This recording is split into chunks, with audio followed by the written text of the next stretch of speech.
As well, the Political Research Associates has recently put out a report, Manufacturing the Muslim Menace, which documents a lot of anti-Muslim law enforcement training that is going under the guise of counterterrorism training. And so when you have that foundation on which you're putting the suspicious activity reporting program, the likelihood that people will be targeted because of their religious beliefs rather than because of any suspicion of wrongdoing increases dramatically. Unfortunately, we've seen evidence of this abuse. This isn't just hypothetical. On our website, www.aclu.org/spyfiles, we have information about that we've collected that documents improper police spying or obstruction of First Amendment activities in 33 states in the District of Columbia. And so this is a widespread problem. It's not just the federal government. It's not just the FBI, it's the Department of Defense, Department of Homeland Security, but also state and local law enforcement is often involved in this type of activity. And we see three types of abuse. One is improper targeting and collection, and this is long-standing law enforcement problems with racial profiling, but also with targeting protesters and others engaged in the political process. And now with this new program of suspicious activity reporting, we're seeing abuse of that, particularly around photography. And of course, all of us take photographs on a regular basis. We usually carry a camera in our phone now.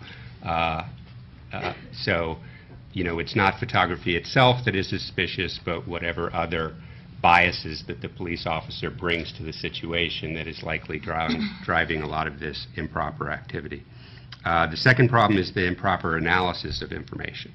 And we've seen this in intelligence reports that have leaked from the fusion centers. And they are as ridiculous as a North Central Texas Fusion Center report that hypothesized a conspiracy between Muslim civil rights groups, lobbying organizations, anti-war organizations, the U.S. Department of Treasury, and hip-hop bands to spread tolerance in the country that would allow Sharia law to take over. A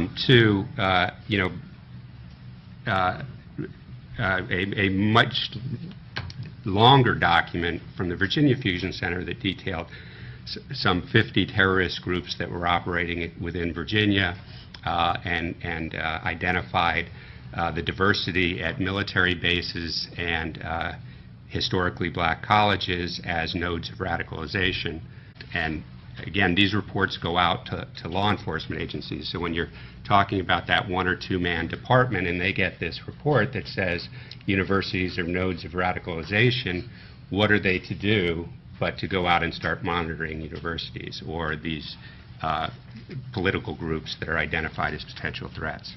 So those are the problems we're seeing, and I think oversight is the key way to protect against this, but because this activity is happening in secret and because of the fracture, or because federalism separates these things when all the entities are working together, who actually can provide that oversight becomes a big question, and that's really been the hardest part. If you have a local officer working on the basis of a regional fusion center report and information provided by the FBI and some harm comes, who's responsible for that? It becomes very difficult questions, and there simply aren't the governance structures necessary to control that type of activity.